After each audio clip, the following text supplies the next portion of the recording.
Gabi gabi, gabi gabi, mashabazawa. Gabi gabi, gabi gabi, mashabazawa. Sio shiwakona, sitalunguza wansi. Sio shiwakona, sitalunguza. Gabi gabi, gabi gabi, mashabazawa. Good evening and welcome to Lawrence High School's 2022 Black History Month celebration. It is our honor and our pleasure to welcome all of you to this evening's event. My name is Dr. David Adam, the very proud principal here at Lawrence High School. Normally, we would have all of you here with us this evening in the auditorium, as we've had the past 9 years. It's just not possible for this year's event to take place live, so we can keep you all safe, prepared to come back for next year's event. So welcome, have a great evening. Let me turn it over to Dr. Williams. Hello, my name is Dr. Williams. I am an administrator here at Lawrence High School. Over the past 9 years, this program has grown from a collection of student performances in our Commons area to one of the largest Black History Month celebrations in the state of New Jersey. Since its inception, Ms. Clark and our Black History Month committee has been able to acknowledge and honor trailblazers who have positively impacted our local community. In spite of a 2-year-long health pandemic, this program has managed to stay alive. Hi, my name is Brenda Eke, one of the assistant principals here at Lawrence High School. Tonight's program caps off a month's worth of events brought to you by our students, faculty and staff, community, and family members here in Lawrence. Throughout this month, we've been able to share and celebrate the accomplishments of some amazing individuals while highlighting this importance of Black culture. Hello, I'm Dr. Damian Barriexa, Assistant Principal here at Lawrence High School. In addition to tonight's awards and honors, you'll also see some fantastic performances and contributions from LHS students and ensembles, as well as from the larger community. Hi, my name's Dan Wolf, and I'm a social studies teacher and head of the Arts and Humanities Academy. I'm honored that Mrs. Clark has allowed the Arts and Humanities Academy to sponsor the Black History Month celebration the past 9 years. And I hope we continue this awesome school community event, which has been the largest in the state of New Jersey. I'm going to start with a quote that hangs in my classroom and guides my teaching each year. Until the lion has a historian of his own, the tale of the hunt will always glorify the hunter. African proverb. Black history is American history. Many people, such as Maya Angelou, Morgan Freeman, and the father of Black history, Dr. Carter G. Woodson, have used the slogan above to show that Black people's history are intertwined within the story of American history. LeGarrette I. King, 2020, National Council for the Social Studies. We must understand that Black History Month should not be taught 1 month a year, which trivializes its importance, but should be taught all year within American history curriculum across the United States. The new African Studies course here at LHS should be looked upon secularly, but part of a whole, and is inclusive not just for Black students, but all students. So if you understand this, then it should be known that Black history is American history. The two stories are one in the same, as Black men and women significantly shaped the American experience. But we must understand that much of American history textbooks are taught through white European eyes and is missing the crucial Black voices, stories, and experience to add a much needed perspective and lens to Black history is American history. Hi, I'm Mandy Johnson, one of the music directors here at Lawrence High School. In my time here, I've witnessed the way that music is a cultural bridge. Over the years, our LHS choirs have had the opportunity to get glimpses of a rich harmonic heritage through this music that we study and love. In Shosholoza, Siyahamba, Lohono Lofatsa, and so many other traditional songs from sub-Saharan Africa, our choirs have enthusiastically dug into complex rhythms and antiphonal calls, but more than that, They've heard and experienced the love and community that created that music. Pieces like Wade in the Water, I Open My Mouth to the Lord, and Soon I Will Be Done open our eyes to the hard truths and the horrific struggles of slavery and iniquity. They opened our hearts, our minds, and our mouths to difficult and meaningful conversations as we dug deeper into this music. The powerful works of more modern composers, from Moses Hogan to Mark Miller and Joshua Campbell, moved our spirits with complex emotions invoked by complex harmonic patterns and haunting melodies. The prolific highs and lows of their pieces mirrored the stories that they portrayed in their iconic music. Music is a cultural bridge, and the selections of music from the African diaspora that we've studied have blessed our choirs and shaped our singers in more incredible ways than I have words to express. Good evening. I am Jametta Clark, a social studies teacher here at Lawrence High School and the coordinator for tonight's event. We are so happy that you have chosen to join us this evening once again for our 9th annual celebration of Black life, Black history, and Black culture. We are fortunate to Lawrence Township Education Association for sponsoring this evening's event. And we are fortunate for their continued sponsorship for the last 8 years. Without their financial contribution, tonight's event and previous events would not have been possible. You are in for a treat this evening. Student performances, presentations, and we are keeping our tradition of honoring 4 community members that have made community-wide impact. Mrs. Ivy Avery, Mr. William Chester, Mr. Joel Green, and Mrs. Rami Toussaint. We are so happy to bestow accolades upon each of these individuals as they have contributed to our society, our local community, our school community in ways beyond words. We are fortunate to our LHS administration for all of their dedication, their hard work, and their support. We are fortunate for the Arts and Humanities Academy and Mr. Dan Wolf for his support and his hard work and dedication. But most importantly tonight, I am so thankful for our students. Tonight's entire event was planned by LHS students. This is the first time they have planned the event from start to finish. So you are really in for a treat. So thank you and enjoy. Hello, my name is Michelle D'Angelo, and I am president of the Lawrence Township Education Association. And I am pleased to be able to welcome you to our Black History Month celebration. As president of the LTEA and an affiliate of the New Jersey Education Association, we are happy and proud to be sponsoring Black History Night at Lawrence High School for the 8th year in a row. Our union's commitment to social justice and our students is paramount. Please join me in commending Ms. Jametta Clark for all of her dedication and the commitment to offer to our community outstanding programming year after year. Thank you. The moment we've all been waiting for. Join us.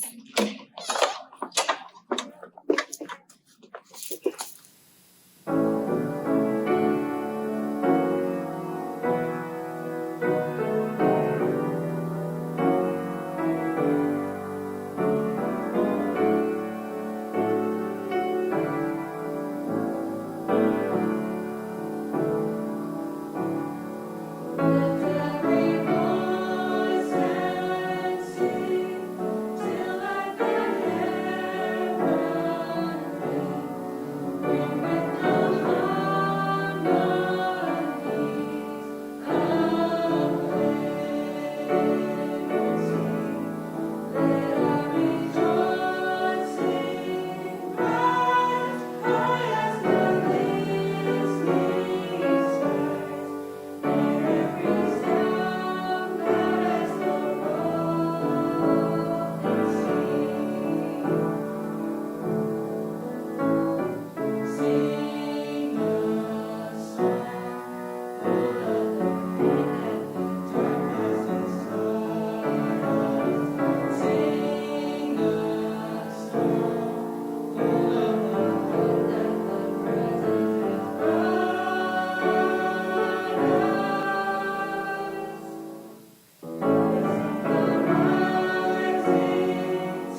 The African diaspora is made up of descendants of African peoples.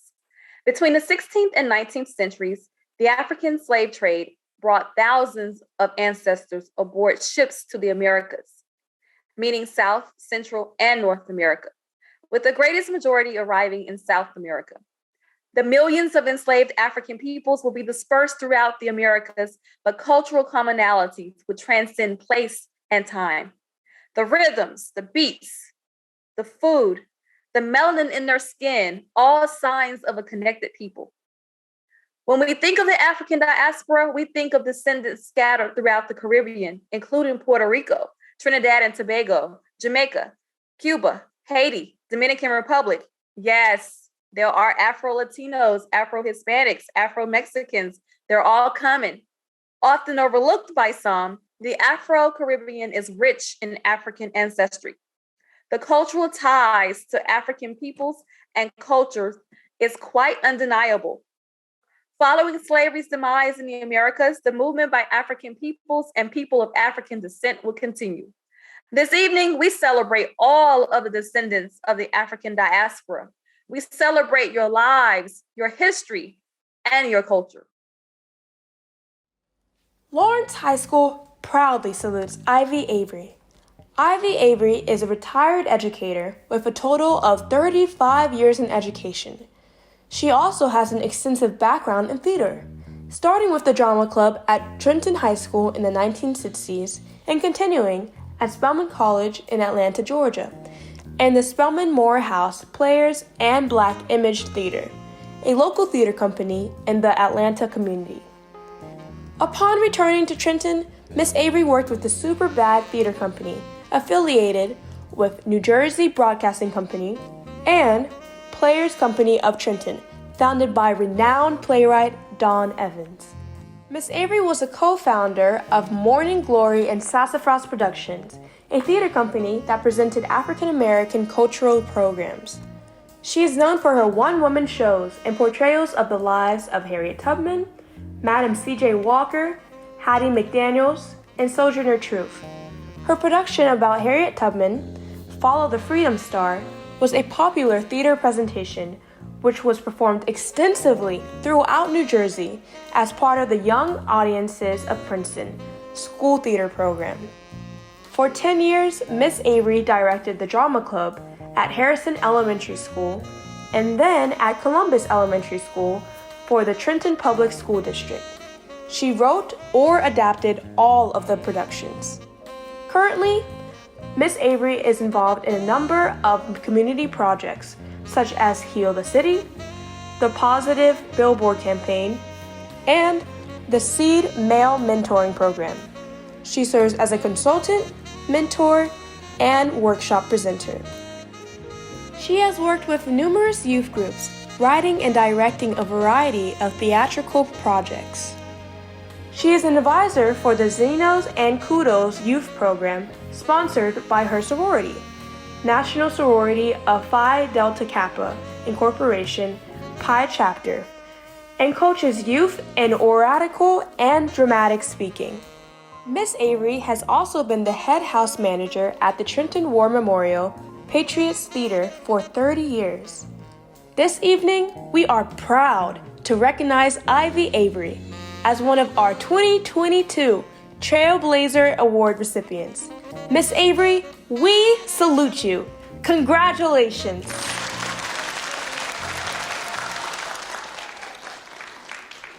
Miss Ivy Avery, congratulations from the administration, faculty, staff, and students of Lawrence High School on being selected as one of this year's Trailblazer Award recipients.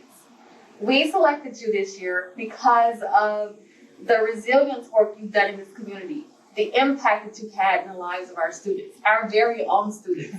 We congratulate you, and we hope that this inspires you to keep striving, to keep pushing, and keep pressing onward. Congratulations.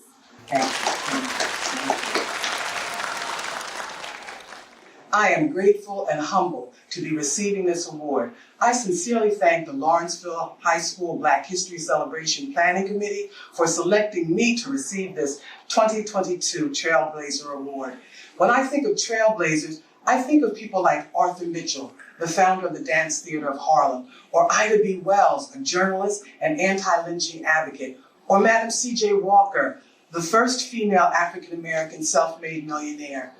The work I do may be considered trailblazing, but I consider it my advocacy, my way of giving back, of showing honor and respect to my ancestors and elders for all they endured.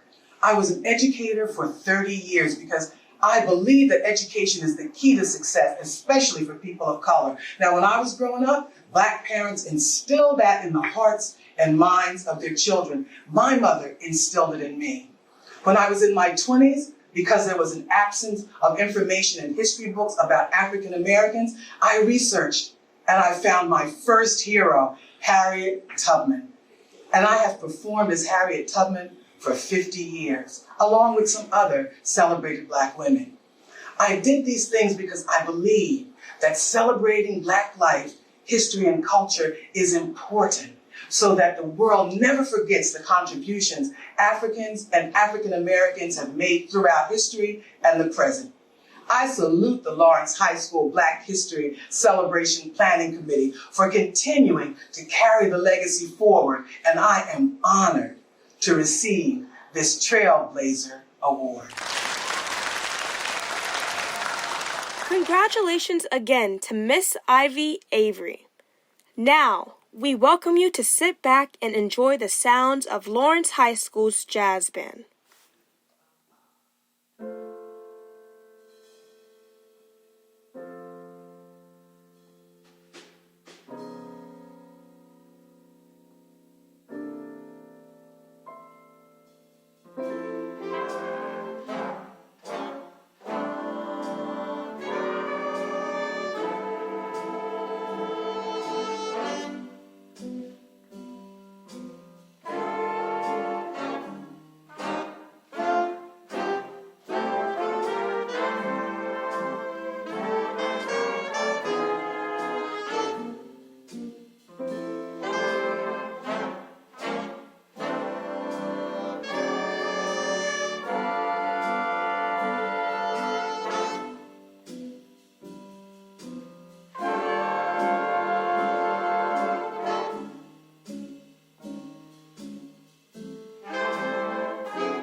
Lawrence High School proudly salutes Joel Greene. Joel Greene was North Philadelphia born and raised. Despite growing up in an abandoned home and experiencing early hardships, he was able to become an all-city basketball player all 4 years of high school. He takes tremendous pride in having graduated with honors from Rider University, where he also played Division I basketball. From 2008 to 2012, he played professionally in places such as Limerick, Ireland, Malaga, Spain, and Maracaibo, Venezuela. He was even blessed to spend a couple of months in training with the Philadelphia 76ers. In 2012, Joel Greene stepped away from basketball and became the founder and CEO of Pro Level Training, LLC. In its first year, it partnered up with global sports band Nike, working exclusively with their sports camp division. Since that time, Joel Greene has expanded Pro Level Training into 16 states and over 30 cities across America.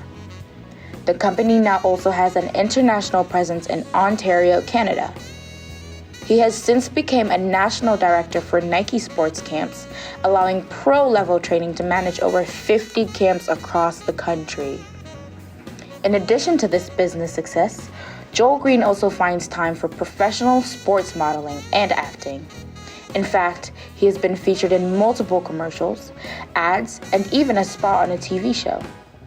He was recently the face of Cheez-It Crackers' Celebrity Crunch Classic campaign, in which he was solely featured on millions of snack boxes, in addition to features on famous Amos cookies, Rice Krispie treats, and Pringles packaging.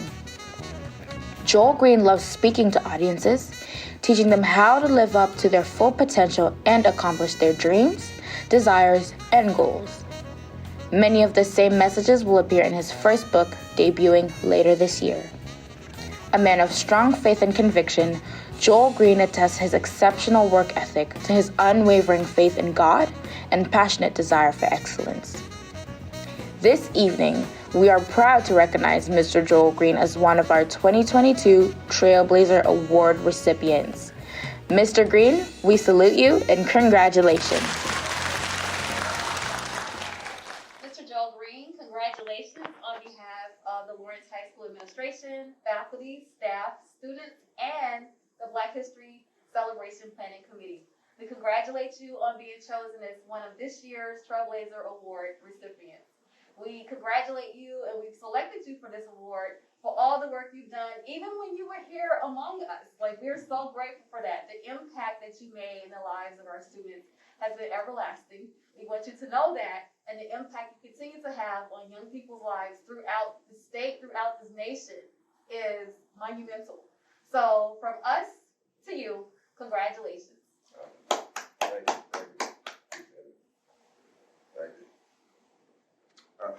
Thank you all for this award. Thank Lawrence High School.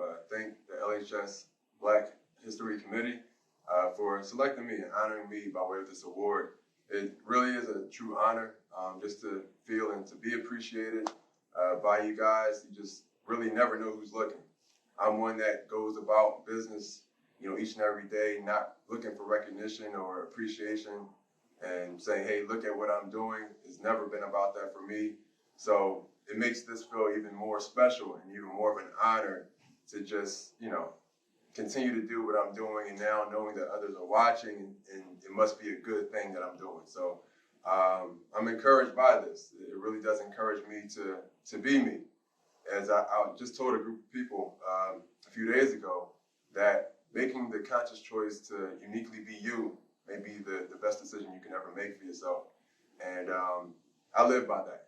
And I'm going to continue to be me and just make any impartation and impact that I can on the local communities and anybody I come across. So again, I appreciate this, especially having this being done during Black History Month. As we're celebrating so many people, it feels good to be celebrated as well. So thank you guys again for the Trailblazer Award. I appreciate it. A big congratulations to Joel Greene again.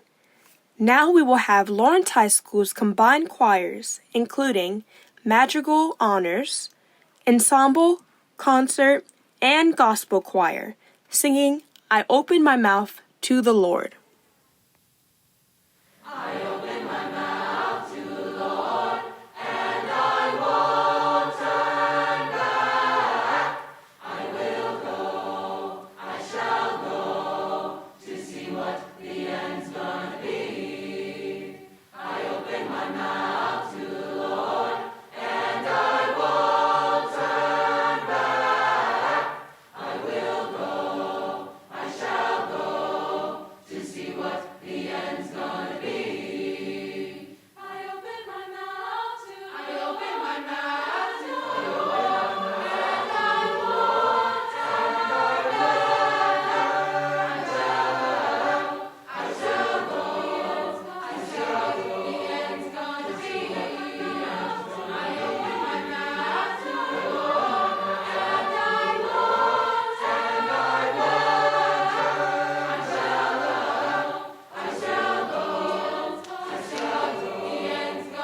River held the center of civilization and is also considered the longest river in the world.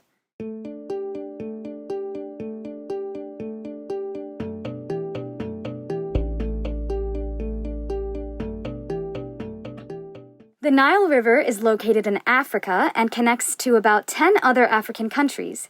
It was considered to be divine as it was an important source of life for early civilization. True or false? Country music was created during the 1860s by white pioneers.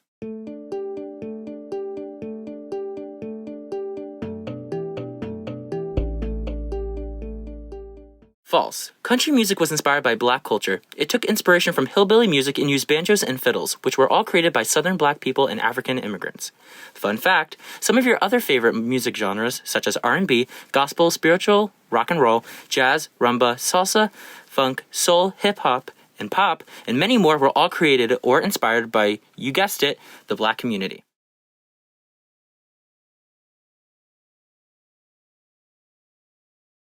The Haitian Revolution, one of the most successful revolts by enslaved people, was led by which individual?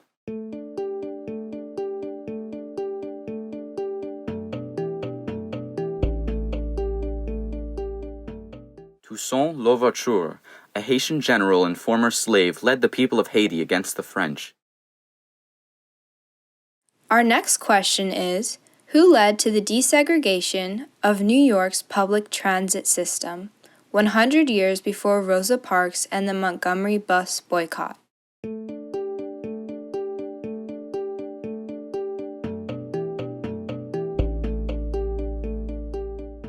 Elizabeth Jennings, a 24-year-old African-American schoolteacher, sued the New York Department of Public Transit and won in 1854. Her father continued the legal battle and caused New York public transit to be desegregated by 1861. Which famous king expanded and strengthened the Mali Empire and is often considered to be the wealthiest person in history?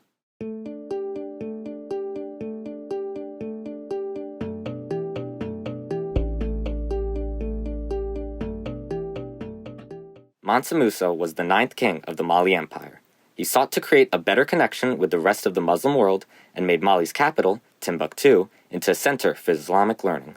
Musa became very wealthy from trading gold and salt, which were abundant in West Africa.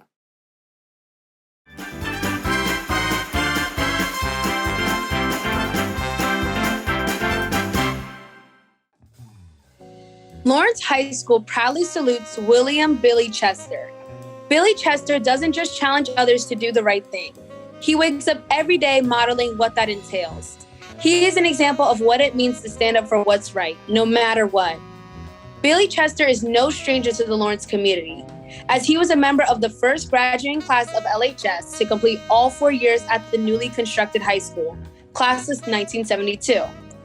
While at LHS, he was the member of the varsity basketball team that saw the best record in school history, which was 24-3.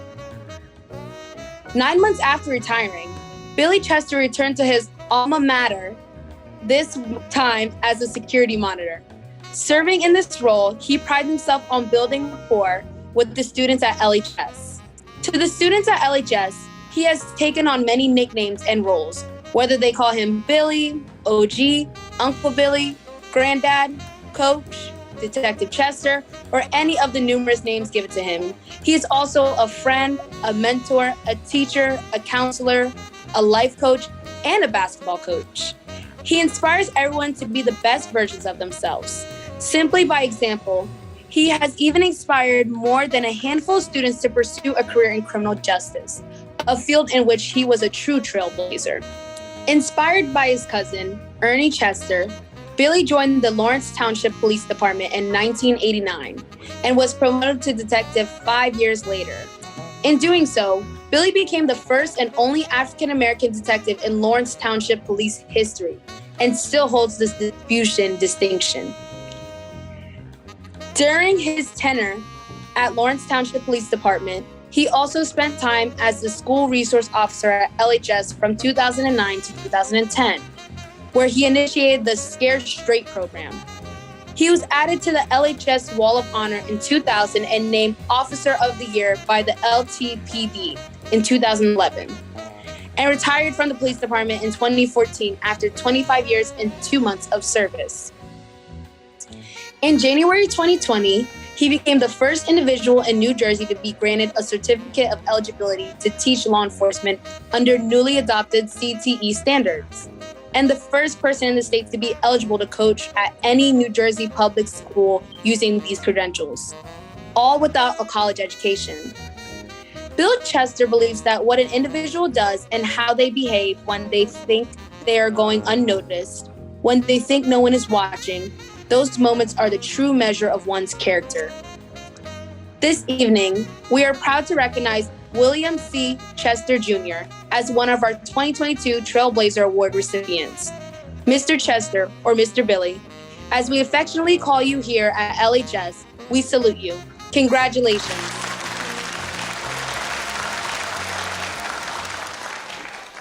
On behalf of the Lawrence High School Black History Month Committee, we would like to present this year's Trailblazer Award to William Billy Chester for all the work that he's done in terms of student advocacy, working with the community, and working with the Lawrence Township Police Department. Again, congratulations on being one of our Trailblazers for the 2021-22 school year. Thank you, sir. Congratulations. Thank you, too. Good evening. I would like to first give praise to God because without God, none of this would be possible. Congratulations to this year's other Trailblazer Award recipients. I am dedicating this award to my son, Terea Amore Chester, who inspires me every day. I would also like to thank all of my family, friends, and associates who support me through all the joy, pleasures, and trials and tribulations of life. My mom and my dad would be so proud of this moment as they look down on me from heaven. I owe it all to them. My family has a long-standing history in the town of Lawrence. My mom's side of the family, the Brooks family, I would estimate goes back over 100 and some years. My dad's side, the Chester family, has been rooted here in the township of Lawrence for over 115 years. I have a 95-year-old aunt who is the oldest living descendant of the Chester family who still resides in the township of Lawrenceville.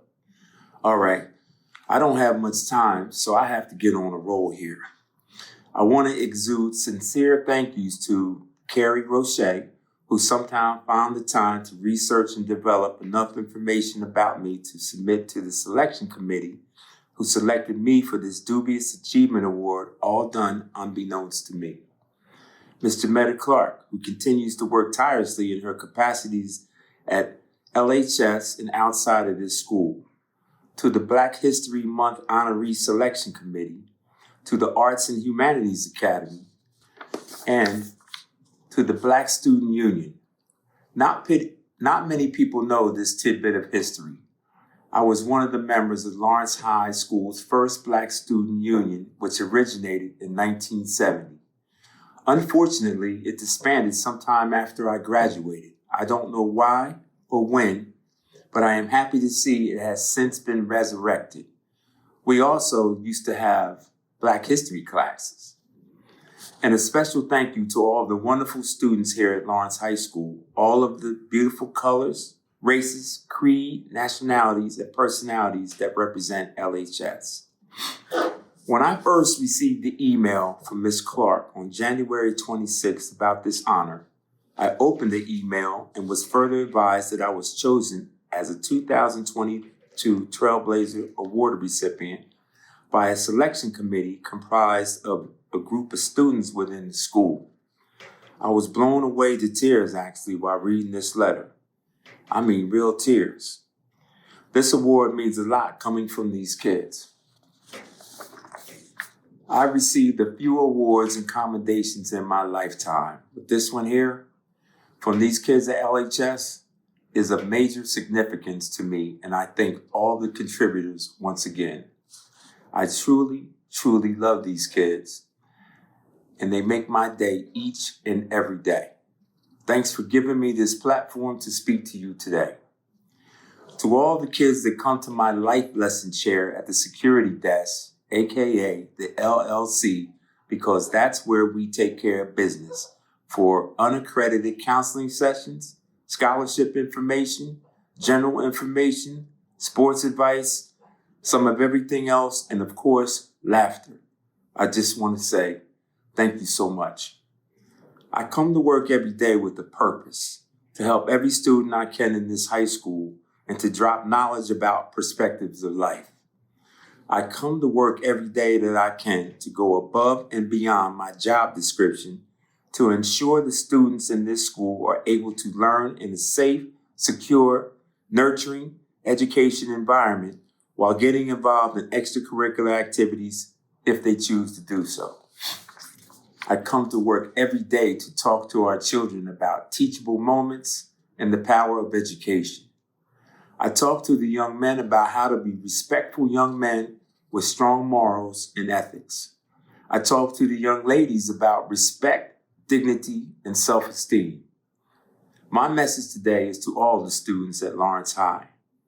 First of all, educate yourselves in subjects and curriculum that interest you.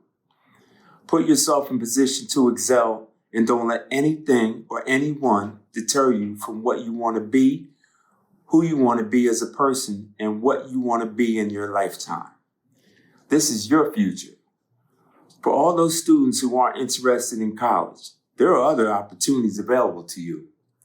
Look into joining the military or immerse yourselves in career and technical education programs where you can integrate yourself into academics and career skills so you can hit the ground running in the workforce after high school, or perhaps even go to college if you choose to do so. Utilize all the resources in your school where you have approximately 75 different electives, numerous vo-tech and career prep programs, over 30 clubs, and 16 sports programs available to you. Make appointments with your guidance counselors and discuss what your future dreams and ambitions are and what you need to do to have success after high school. It's nice to have choices. You know, there are different variations of the colors black and brown.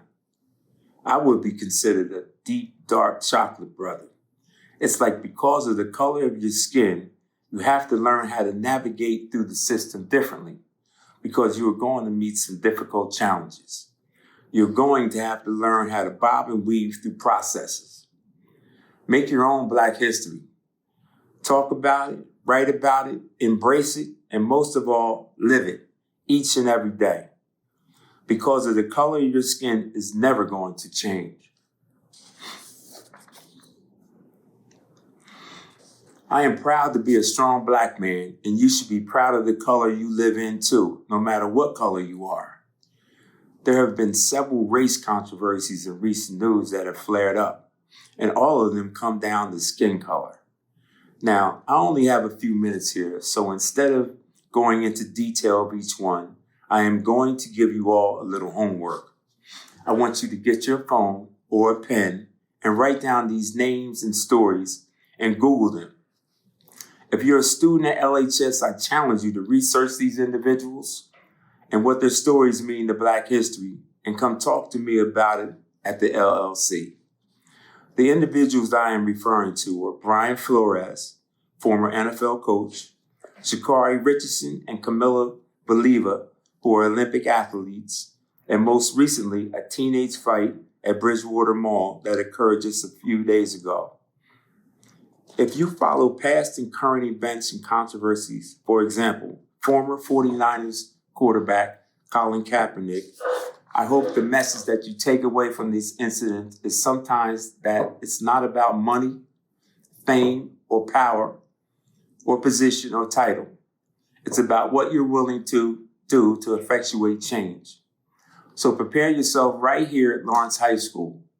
Ask questions, communicate in class, get involved in the classroom and enjoy it, and do your research and development. All right, so let's talk about Black history. Our history started 400 plus years ago, the day we as Black people were brought here against our will and planted our feet on this soil. It's amazing what was documented, but what's more amazing is what is undocumented. We have withstood the beatings, the rapings, the lynchings, being pulled apart by horses, and the vicious acts of being tarred and feathered. Oh my God, why? Because of the color of my skin? Because I didn't plow fields all day, every day in 95-degree heat with minimal food and water?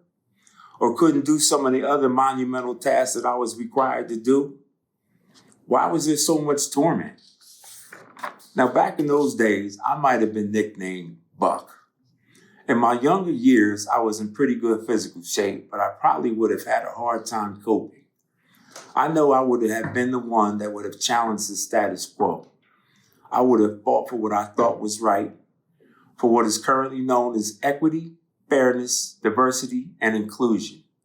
I would have asked a lot of questions, hopefully to get answers that were right and just, especially if it was for the sake of our future generations.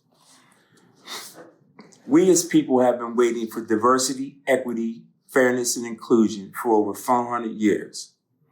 Well, after the initial news reports came out about the coronavirus, the government fast-tracked the vaccine in super warp speed in an amazing effort to calm this virus down. I wish that the government and powers to be could somehow turbocharge this diversity, equity, fairness, and inclusion movement with the same philosophy, so we don't have to wait another 400 years for that to happen. The above-mentioned words have become hot topics and are trending, but they need to be more than fads. They need to become a lifestyle for everyone equally.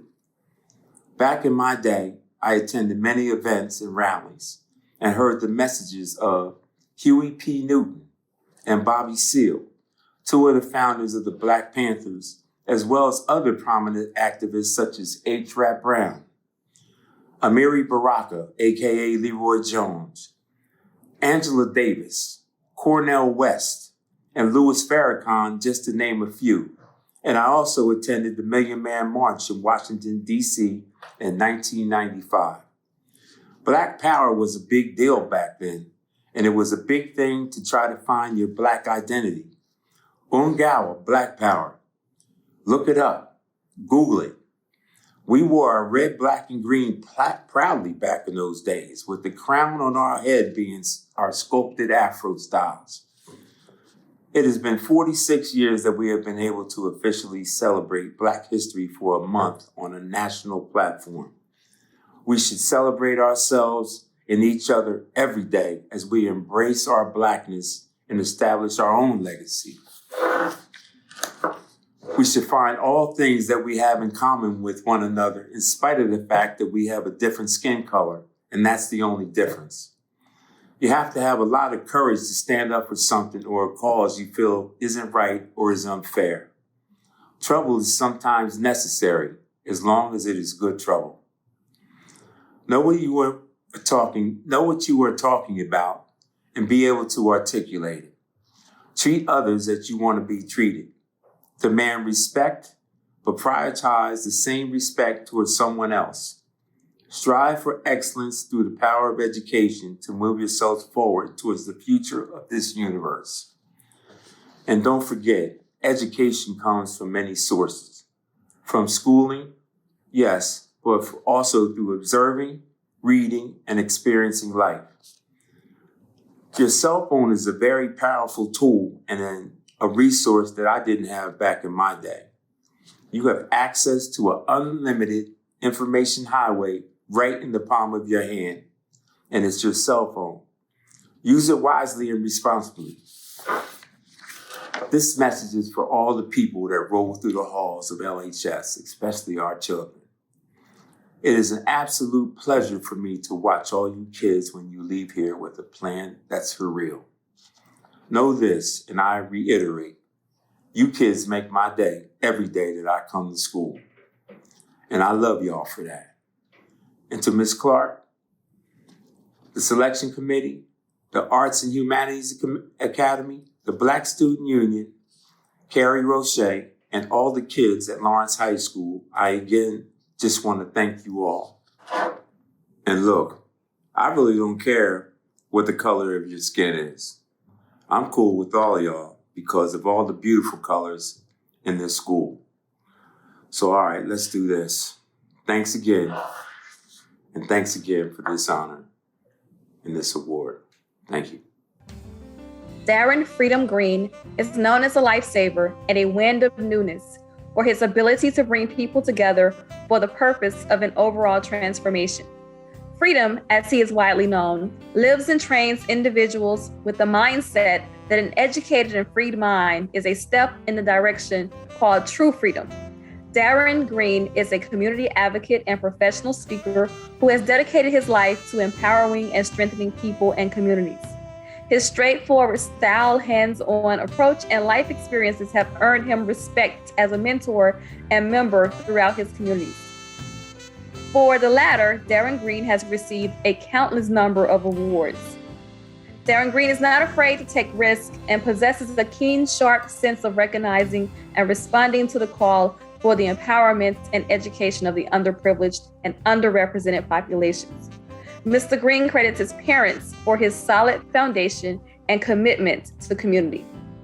Lawrence High School is proud to welcome our keynote speaker for this evening, Mr. Darren Freedom Greene. Good morning. I am Darren Freedom Greene, and it's a blessing to be breathing. It's a blessing to be here. And if we exist, then we ought to have our energies completely fixated on changing, transforming, and empowering existence. My short topic and discussion here today will be in honoring and celebrating what is often known and called universally as Black History Month. But I'd like to first start as someone who's seen in my community by a lot of the young kings and queens, young men and women, as an OG, somebody who's older but respected and revered. I want to apologize. I want to apologize to all the young people hearing my voice, that as someone older in our community, someone who's seen more than you've seen, we oftentimes ask you to illustrate behavior or emulate behavior that we haven't as adults illustrated to you. And again, I want to apologize for that. We often ask, why don't our young Black and brown babies know their history, know their story, know the legacy of their ancestors? And the reason is because this generation, my generation, has not taught. I would actually say and go forward with the statement of saying most of my generation now is fearful of the generation that we're responsible for. And I want to apologize for that. I want to lay out in this small little mental snapshot on the screen a couple bits of conversations and things that you can take with you. So I want to apologize. We have asked you to be excellent without illustrating excellence to you. And I'm hoping today I can begin to change the trajectory of your thought process, which will change your actions. And again, you begin to embrace the excellence you were birthed to be. The second piece is I want you as students to begin to challenge and charge each other when you begin to discuss Black History Month, which I'll deal with in a few minutes, to ask those around you. But first, ask yourself, who is the founder of Black History Month? I travel the country extensively speaking, and so many times young people have a dialogue and discourse, and I oftentimes stop them in the midst of it and say, do you know who gave birth to Black History Month? And they don't know. So I won't give a long diatribe and dialogue about it, but I want you to take the challenge and charge today to research Carter G. Woodson. Find out who this amazing Black man was, what he did, what was his purpose and point and reality of giving birth to Black History Month. What was his direction of thought? Why February? I want you to begin to question these things. One of the things that I, again, apologize for is because the era I came up in, we were taught to be scientists. We were taught to investigate reality. We were taught to deal and dig into life. And you have become placed into a comfort zone where you really don't dig and delve into the research of finding out not only what things are, but why they're happening, what they were brought forth into existence for, and their purpose. So a lot of times, most of you don't identify with what your purpose is because you haven't seen purposeful lives and behavior. So I want you to start today. Find out, study, and see who Carter G. Woodson was. Who was that great ancestor? Why did he give birth to Black History Month? What was his purpose? And begin to challenge and charge and empower your peers to actually know that knowledge so they can move in wisdom and produce a level of understanding, clarity, that in our communities we are moving as a cohesive unit rooted in the knowledge of our ancestors, the legacy, the lineage, and the excellence that gave birth to us right now, right? And then the last piece before I actually get into my short speech will be, I want you to stop talking about Black History Month in February and confining your minds and lives to 1 month. The Jewish people who are revered across this country never will tell you that there's a month to celebrate, to honor, to hold on, to emulate the Holocaust or Jewish history. They celebrate it, what? Every second they breathe, every moment of the year. Why? Because when you understand from whence you've come, as James Baldwin said, there is no telling where you go. So as Black and brown students in particular, you are the living embodiment of Black history. You are the prayers of the ancestors. You are the bloodshed that they gave birth to. You are the sacrifice that they gave to bring you into existence. So you have a dual responsibility. You are to infinitely study, learn, grow in the knowledge of those that came before you. And then you ought to embody all of that greatness you research and read about and begin to live it out. So people will see you as a living Black historical moment, a living brown historical moment. And I'm putting those two on a platform because America and its history, which unfortunately is rooted in white supremacy and the reality of that, because again, when the founding fathers gave birth to anything of Declaration of Independence, anything that was dealing with liberation, they excluded two people, minorities and women. So when we start talking about Black, brown, yellow, and red, we're oftentimes woven out of the fabric of the material that shaped America. So it's absolutely essential that we understand that, and then we be a living embodiment of the actual opposite of that. Not being anti-white. I want to be clear about that. I am not anti anything other than anti-wrong. But I want you to embrace who you are, how you got to be who you are, and understand the greatness that you come from, so you will embrace the greatness you must be. One of the things, Mrs. Jeanette Clark, who's an amazing Black woman whom I absolutely love and a phenomenal educator, gave me some of the cues. And the one that immediately struck my attention was the meme that oftentimes is shared in social media. I'm not my ancestors. And it is an insult to those who came before you. I want this day for you never to say that again, right? In the mannerism that it was given birth to, right? Because what happens is we begin to think that our ancestors in some way with our conversation were weak, were soft, did not fight, did not struggle, just simply accepted the reality they were birthed into based on racism, slavery, all of the things that they went through in terms of the physical bondage of 400 plus years of slavery, the psychological damage done during those years, which still comes forward today, the years of Jim Crow, the years of separate but unequal. So again, when you begin to look at all that the ancestors came through, in a society built against their very existence, where they physically could be hung, lynched, beaten, killed, incarcerated, simply because of the color of their skin,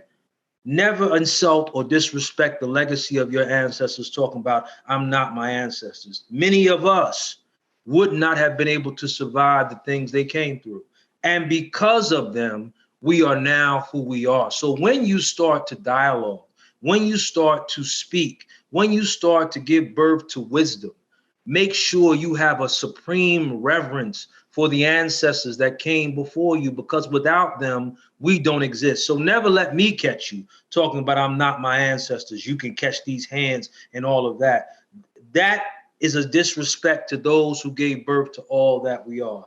Now that we have that clear, let me give you some empirical evidence and 3 simple illustrations that will allow you to see exactly what I'm talking about. First and foremost, 6 years old, Rudy Bridges, who came and went into an all-white environment, an all-white school, and integrated it. She challenged and charged herself at 6 years old to go into this school district, which at that time was the norm. Schools were segregated, right? So we began to understand the enormity of her responsibility.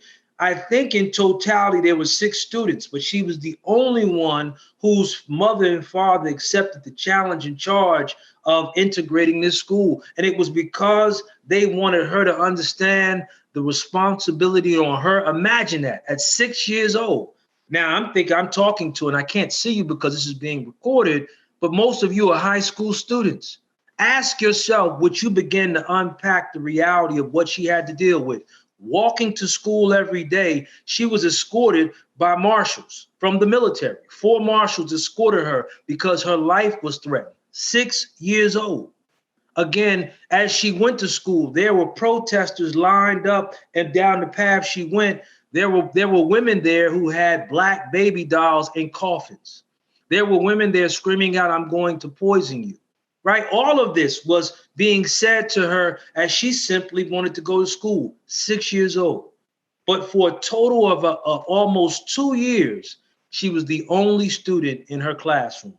All of the parents in that community protested by bringing their children out of school, and they would not allow Caucasian students to go to school with black students. So when you begin to talk about words like resilience, courage, internal fortitude, sacrifice, persistence, these are core qualities which you as students now, particularly black and brown, learning to embrace the history of black history, not in some relegated month, but as the reality of every second you're breathing, you've got to begin to embrace Rudy Bridges. And when you say things like, "I'm not my ancestors," most of us in actuality aren't.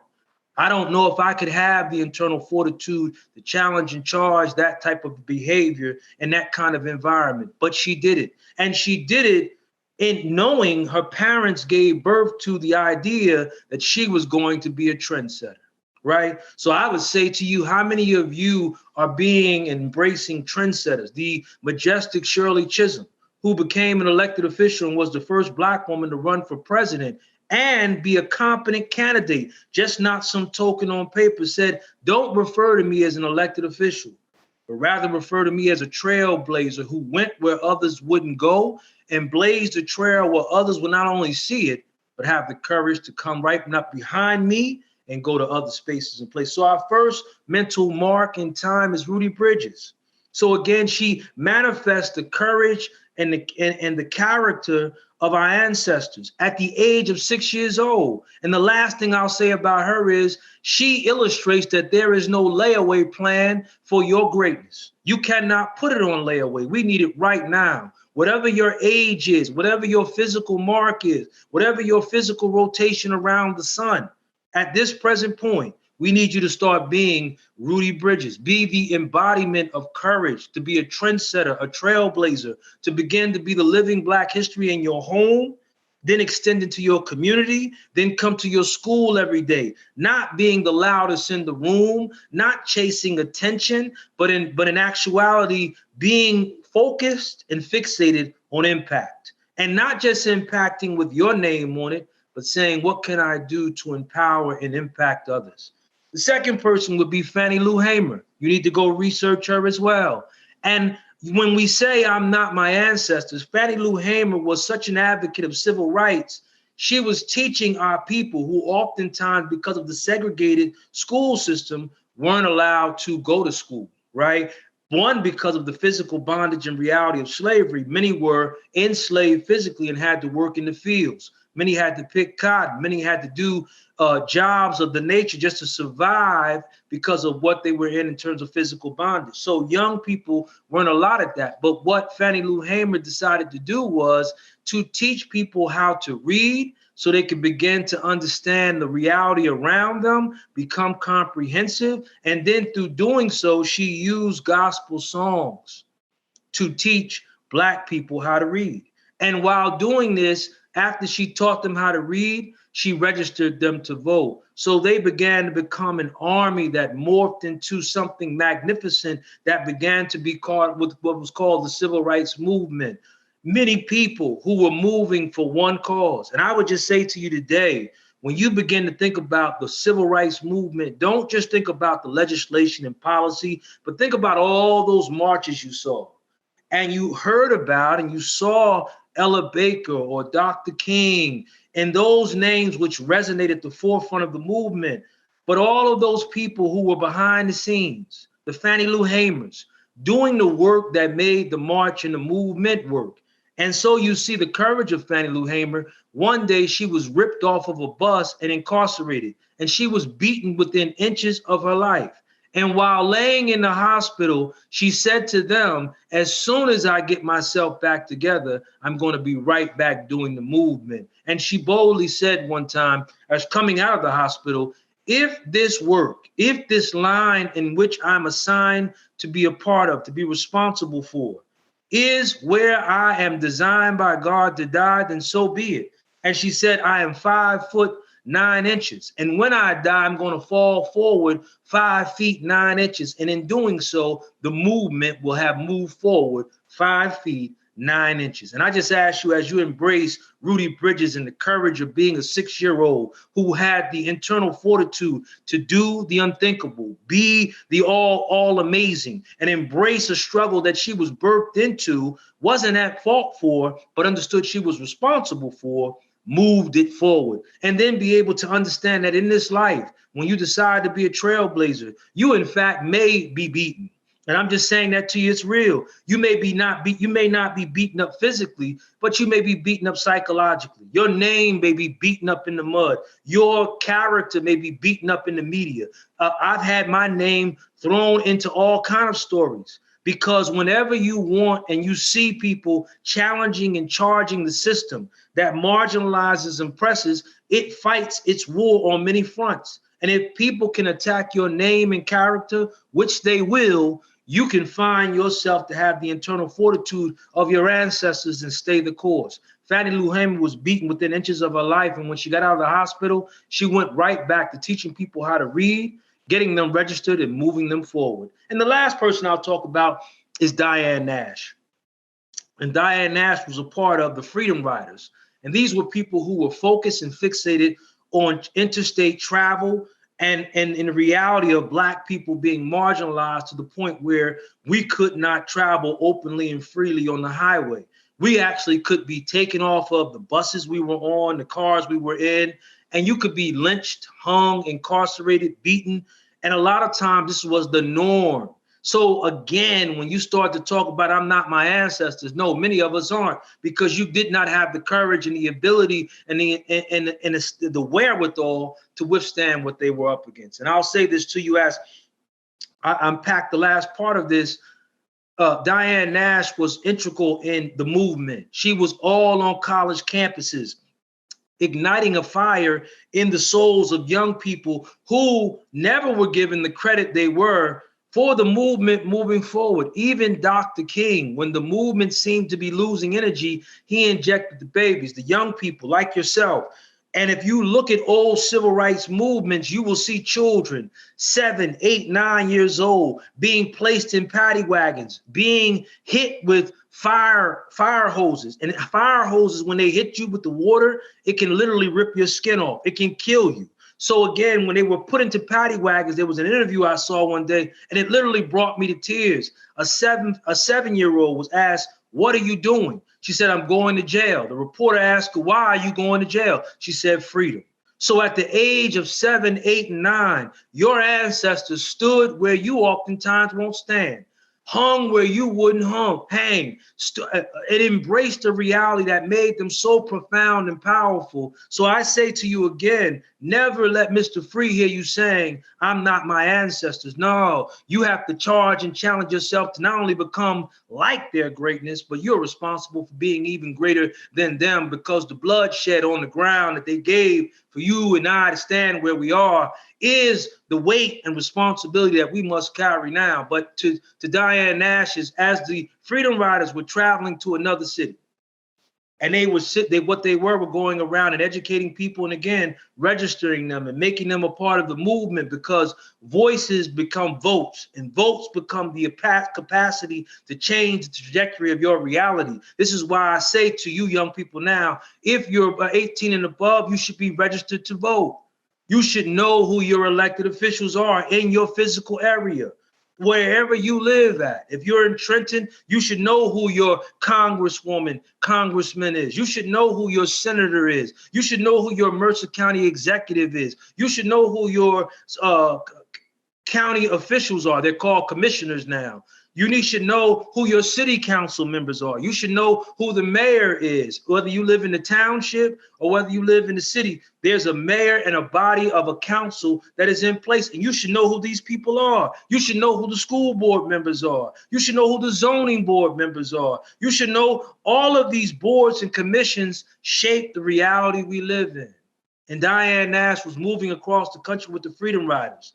And they were told that the next stop that they got to, the bus was going to be firebombed. And Diane Nash looked the reporter in his face and said, if this is the course, if this is where God wants us to die, then so be it. We've written our wills and we're prepared now to be angelic martyrs for a movement that is bigger than ourselves, but requires everything of ourselves. And they went forward and the bus was firebombed, but they survived it. But my point and my placing of this history in your laps is to say you come from majestic greatness. And how dare you park your life? How dare you park your thoughts? How dare you park your actions anywhere near the curse word of mediocrity? No, the standard is Black excellence. And you must not only say it, you must become it in your schoolwork, in your purposely driven lives, in all that you do. You must hold each other accountable to become the unmovable, the unwavering force and movement that moves your school district to becoming revered across this country. You must move your communities to a place of refuge and solitude. You must move your reality to being a better place that America can become what is written on paper in a tangible reality. And no one's coming. There's this talk show that I like to watch sometime, and the woman just keeps saying, no one's coming. No one's coming. And I'm saying to you today, no one's coming. If Black history is going to become what it ought to be, if our reality is going to become what it's going to be, and as students, you're going to be all that you should be. No one's coming. You're going to have to move it right to the 19th letter, which is S, and you're going to have to become the self and savior of you, your family, your community, your reality. Black history is what we embody. Black history is whom we are. And I close out this simple speech with this jewel. The master encountered a man by a pool called Bethesda. And this man had been sitting there with the capacity to move, but he had all kinds of excuses. And the master asked him, how long have you been here? This man sat in this particular location at Bethesda for 38 years. And the master told him, before he even healed him, he asked him the question, do you want to be made healed? Do you want to be healed? Do you want to be made whole? Darren Freedom Greene is asking you that same question today as students. As the majestic reality you are, as the trailblazers you were birthed to be, do you want to be healed? Do you want to be made whole? And in doing so, are you prepared to make your school, the grounds you walk on every day, the training facilities you come into, not athletics, but the academic component of coming into each classroom and looking your teacher in the eye and saying, listen, I come from greatness. I came to be great, and I need you to build half on it with me. There are no gray areas. There are no excuses. And when the master heard from this man that he wanted to be healed, he healed him. And he removed all of the excuses. What is the parallel here? I'm saying to you, stop the procrastinating. Stop all the stories. Stop all the fear. Stop all of anything that is getting in the way of you being all that you were birthed to be. We keep saying to people, I've got tomorrow. I'll get to it later. You don't. If you're breathing right now, Now is always the perfect time to do something epic and amazing. Now is really only the time you can account for and be responsible too. You may not be here tonight. I'm not putting bad omens or energy in the atmosphere. That is the reality of it. All you have, students, you amazing students, all you have is right now. And if you're prepared to be healed, and if you're prepared to be whole, then you can put your foot in the water of the pool of Bethesda. And all that simply means is to touch the water, which physically and mentally represents wisdom. And once you put your foot, which is your foundation that you stand on, you can't go anywhere without your feet being firmly planted. Once you put your feet in the wisdom or the water of Black history, then you will travel the world as a mathematical ambassador of excellence. And every time your name comes up, people will want to talk to you, meet with you, build with you, because you are the prayers of the ancestors. You are the living embodiment of the sacrifice they made. And don't ever let me catch you again saying that your ancestors and you're not your ancestors, as if you've gravitated to some position above them and that their existence and their reality and their sacrifice was something diminutive or weak or substandard. No, they were the architects of the reality that we're building on now. And if anything can be really said in transparency, we're behind now because now we fear, or that generation of ancestors was selfless. The majority of us, if we're honest, are selfish. And we move, we operate, we do, we give only if it's beneficial to ourselves. I'm saying today, as one who's educating and empowering you to understand that Black history is every second you'll breathe, be that. Be the air that ignites the room. Be the force that builds a movement. Be the individual who takes us to a place where when they say your name, it resonates and moves everything around you. The question I leave with you today is, 50 years from now, what will be said of you? 50 years from now, will your name be on buildings? Will street signs be carved with your name on it? Will your community be a better place because you were birthed there? Will the city you live in, the township you live in, be more thriving, more efficient, more effective because you came through there? Will the school you're in right now have your name on the wall? Maybe for sports, that's fine. But will you have some form of academic excellence that not only moves you to a level of moving forward in life, but moves everyone around you to be comfortable creating a culture where all we see, all we be is living Black history? I thank you for the opportunity and allowing me to speak. I thank you for letting me put these words in the air. And I just leave you with a simple jewel. 1 Corinthians 13:13, and these three remain: faith, hope, and love. And the greatest of these is love. I have an unwavering faith rooted in the evidence, the empirical evidence that my ancestors gave birth to the greatness I must embody right now. And in doing so, I've crafted my art, my design, my purpose, which to be not only a subject matter speaker, but one of the greatest speakers of all time. You've got to say it and then own it and then live it. And in doing so, I spark the hope in all that I speak to, in all that I engage with, to find something deep within the circumference of their soul and become all they were birthed to be. And I do all of this rooted in an unconditional love that comes from God. And if it comes from God, then it's, as my beautiful mother would say, is rooted in greatness. I thank you for allowing me to speak. I'm hoping my speak hopes you find your voice to speak and find the purpose you were designed for. God bless you. The sweet, sweet touch of heaven. The sweet, sweet touch of love. The sweet, sweet touch of heaven. The sweet, sweet touch of love is the reason for every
Now we present Jessica Romero Silver's poem, My Presence is Known.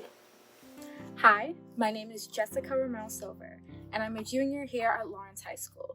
Today I'll be reciting a poem that I wrote titled, My Presence is Known. I first realized I was Black in 2nd grade. My mom had just signed me up for dance class, and when I walked in, I was surrounded by identical-looking girls with their pin-straight hair and pale skin. I watched as their mothers tightly pulled their hair back, while effortlessly brushing each strand into place. I vividly remember my teacher sitting us down while explaining the dress code. Number 1, every girl must keep her hair in a nice slick bun. Number 2, make sure to wear your pinkish tan tights and matching ballet flats. This will accentuate your legs, giving the illusion that they're longer. I sat there staring into the mirror in front of me, examining my braids that were slowly transitioning from cute to out of place.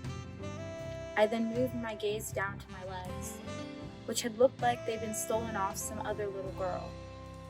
My brown complexion trapped underneath, with my new pinkish tan skin sitting awkwardly on top.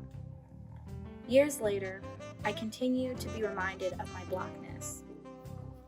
With every job interview that I push my hair back to convince them that I'm the unintimidating, unproblematic Black girl that they should hire to meet their diversity requirements. Please tell us who tricked Black girls into thinking they are not desirable, that our afros are not feminine, who tricked us into believing that Black women are too masculine, that no one would appreciate our beauty unless it was injected into a white girl for the world to applaud.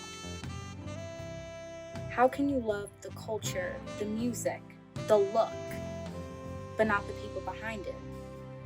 Why do you love what we have, but not the ones who define it? I'm reminded of my Blackness because when you live in a nation where you suffer or thrive, I realize that your life is more valued than mine. I don't say this to get pity or sadness about my situation. I say this so you understand we're living in a damaged nation. My Blackness isn't something you can dissect. You want so much of us, yet so little. The good without the bad, the happiness without the heartache, the looks without the life. I will remind you of my Blackness, the good and the bad, the healed and the healing, who I am as a whole. If that makes you uncomfortable, I will continue to make you uncomfortable, because your comfort level isn't my problem, and my existence shouldn't be yours.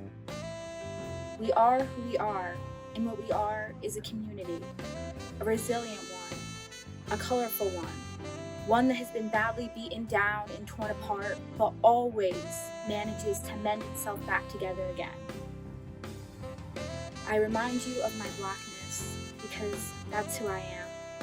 I remind you because that's who I will always be. Thank you.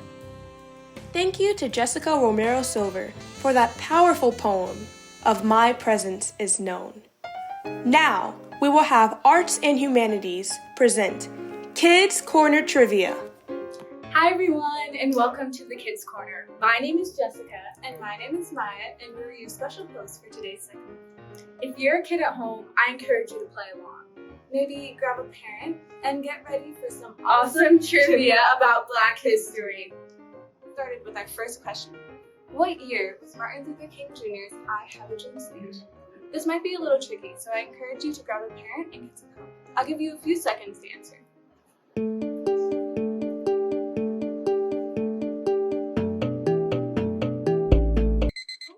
you hear that? Time's up. Now, what was that question? Answer. Oh, what is this? I wonder where this is from.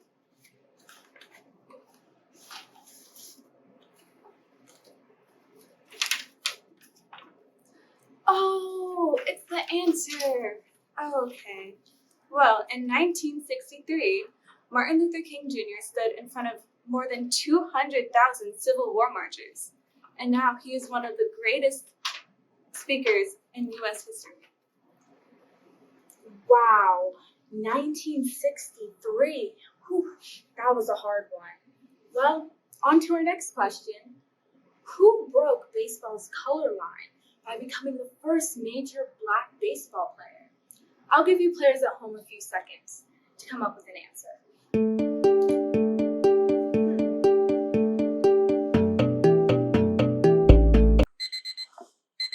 You guys hear that?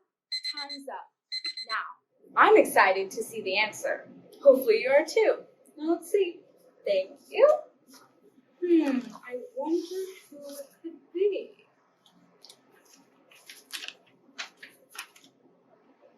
The answer, Jackie Robinson. Among his many other accomplishments, he made history after his recruitment by the Brooklyn Dodgers. During his career, Robinson earned the Rookie of the Year award, the MVP award, and was an all-star player for 6 consecutive years. Oof. Also, in 1997, Robinson's jersey number 42, was retired across all Major League Baseball teams. Wow. This man was amazing. Well, that concludes the end of our Kids Corner. We hope you enjoyed a little Black History Month trivia. We'd like to thank Ms. Clark, Mr. Wolf, and the rest of the Arts and Humanities Academy for making this segment possible. Happy celebrating and have a great Black History Month. Next, playing the bass and singing, performing Brown Baby, Laura Simone Martin.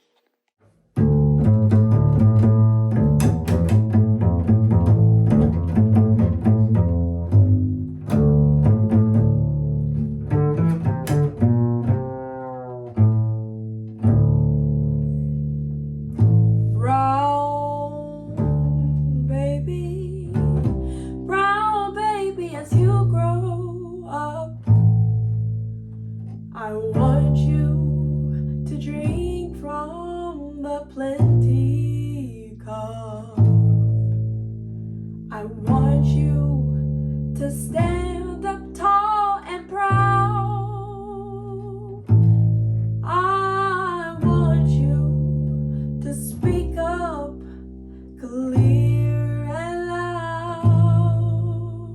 Brown baby.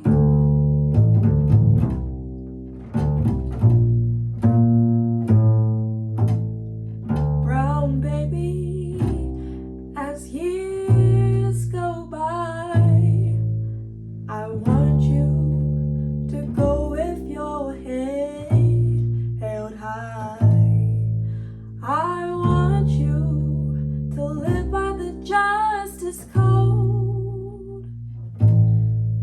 I want you to walk down freedom's road. Brown baby, now go ahead and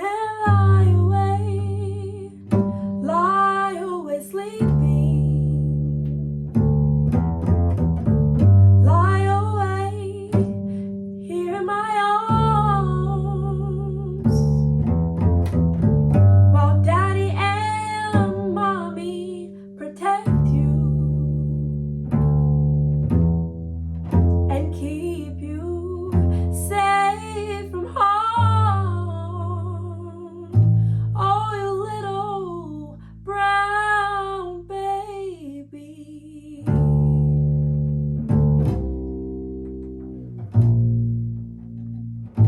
Brown baby. You'll live in a better world, brown baby. Ooh, brown baby.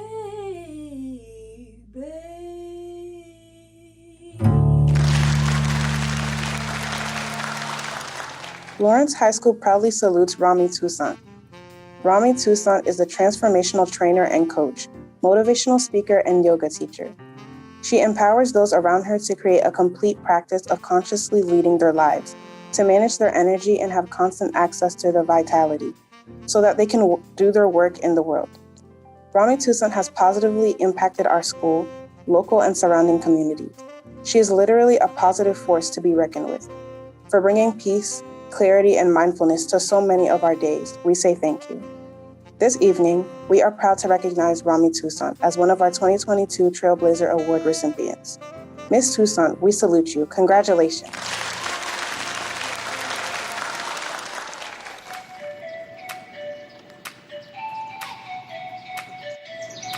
Oh, hi there. My name is Romy Toussaint, and I am an energy queen. I am a yoga teacher, a certified yoga health coach, a conscious leadership life coach, and I love taking people out in nature on hikes and retreats. My passion in life is to help people access their energy and their vitality so that they can do their work in the world. I do this in a variety of ways. I teach yoga classes. Go to my website, romyoga.com, so you can see where I'm teaching virtual yoga classes so that you can make your body strong, flexible, and balanced, and your mind nice and clear. Come into Trailblazer here, drop in and rest. So be sure to check out my website, romyoga.com, and my YouTube channel here so you can subscribe, so you can practice yoga with me every day. Another way that I help people manage their energy so that they can have constant access to their vitality and do their work in the world is I teach them tools so that they can be constantly present and energized. So things like having better posture when they're sitting at the desk. Hey, Kyle, you've been sitting a lot. How are you feeling? A little tired. I think it's time for a little energy break. Yeah. So things like maybe doing some movement, so that when they're sitting at their desk being really, really tired, they can move their blood and oxygen and re-energize so that they can think and focus again. I love to challenge people to get out of their habits and do more than they can. So I want you to check out my channel and check out all the physical activity breaks that I teach people so that they can be energized and thrive in the world. Most productive Zoom call ever. Oh, yes, I'm so glad. Another way that I help people manage their energy so that they can access their vitality is by taking them out in nature through my Roaming with Romy events. I think it's so important that we spend time in nature because we get renewed and refreshed and restored. I am passionate, especially about taking people of color out in nature. So I want you to check out my website because I have various events from day-long hikes to national and international retreats where I take people out in nature and challenge them so that they can feel great. Hey, Rome, let's take the canoe out. Oh, I'm so excited. When are we going to do it? Go right now. Let's go right now. Yeah. Let's go. Let's put it on the line right now. All right. One of the things that I love to do to help people feel energized is by attending those conferences and seminars on Zoom, virtually, or in person to really help people to have high energy so that they can absorb the information. So I come in and I help them to feel energized by giving them breath work and physical activity moves. So if you want awesome meetings, bring in the energy queen. Thank you for watching. Please subscribe to my channel, tap on the notification bell, like, and comment on all my videos. All right. Thank you. Come on, let's wrap it up and go for a hike. Hi, let's go on hike.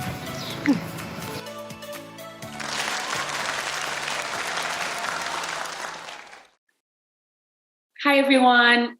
And my name is Romy, and I am so grateful and feeling super privileged to have been chosen to be the 2022 Trailblazer Award recipient. I'm really touched, I'm surprised, and I am feeling privileged and grateful.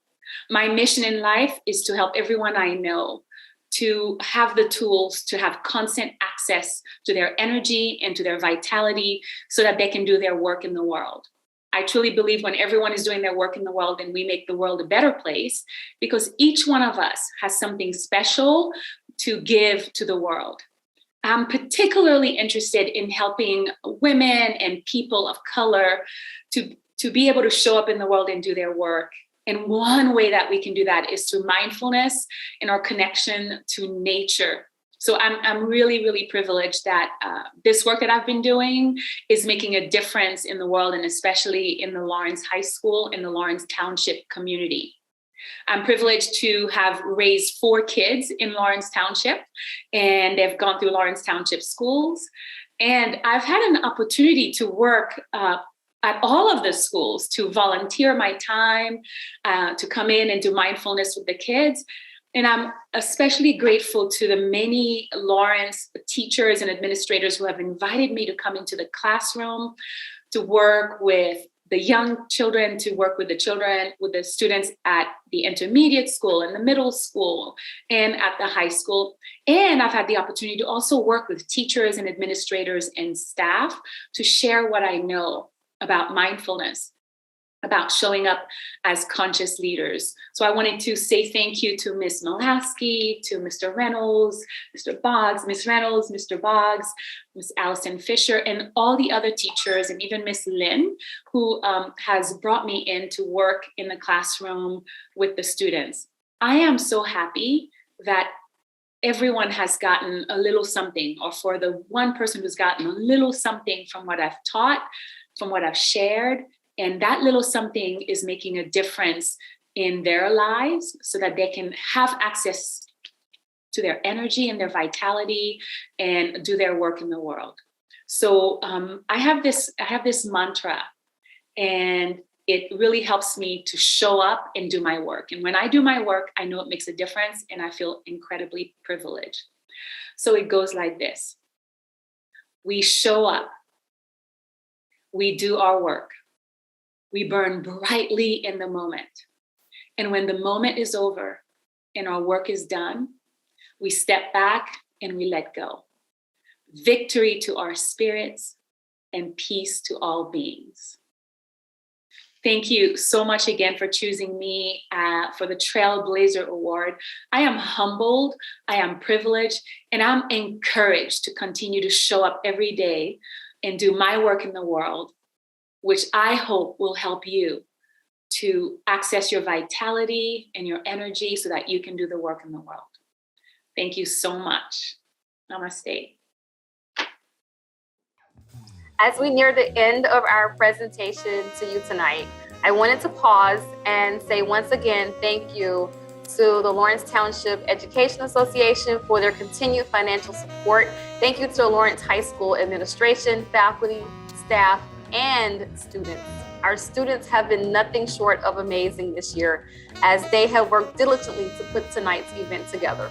Thank you to the Arts and Humanities Academy, Mr. Dan Wolf, supervisor. Thank you to the officers of the Arts and Humanities Academy. Thank you to the officers of the Black Student Union, to Ms. Lisa Hall, one of the advisors of the Black Student Union. Thank you to all of the many people and hands that went into making tonight a success. Thank you to our keynote speaker, Mr. Darren Greene. Thank you for spreading wisdom and knowledge to us this evening. Congratulations once again to our honorees, Joel Green, Rami Toussaint, William Chester, and Ms. Ivy Avery. Thank you.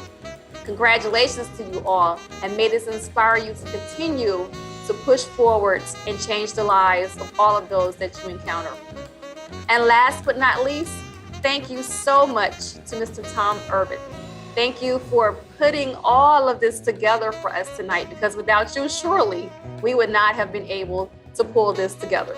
So thank you, Mr. Urban, for your hard work, your diligence, your patience, and working with us once again to put this phenomenal event together. And thank you to all of you for tuning in with us tonight, and we hope that you have thoroughly enjoyed yourself. So as we close out tonight, please enjoy the listening sounds of the Lawrence High School Combined Choirs singing Lord You're Holy, Falling. Have a great evening, everyone.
mighty declare the victory. Let the redeemed of the Lord tell the stories. By his grace we are walking testimonies. For thine is the kingdom and the